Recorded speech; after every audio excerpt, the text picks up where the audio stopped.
Euroregione News. Dono e vita. Autoemoteca Linussio, con l'impegno di alcuni insegnanti e ex allievi come Anna Sappa, oggi laureata e parte del direttivo, e il professor Adriano Saccomano, docente di diritto ed economia al Linussio di Codroipo. 10 minuti di donazione sia fatto una cosa grande, perché comunque può salvare delle vite.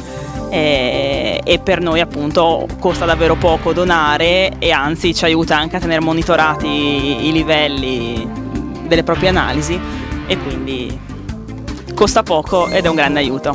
Personalmente io sono donatore ormai da tantissimo tempo, no? Da quando avevo io 20 anni, però in realtà l'idea è partita dalle sezioni delle FDS, dell'Associazione Friulana Donatori di Sangue di Codroipo, che inizialmente hanno contattato la nostra scuola e un po' alla volta hanno diciamo così, permesso la nascita di una sezione autonoma dell'Associazione Donatori di Sangue qui nella scuola, nell'Inusio di Codroipo, e quindi adesso c'è un gruppo di persone della scuola che fa parte del direttivo e che organizza queste iniziative, e quindi sta cominciando, anzi ormai è già diventato una cosa consolidata,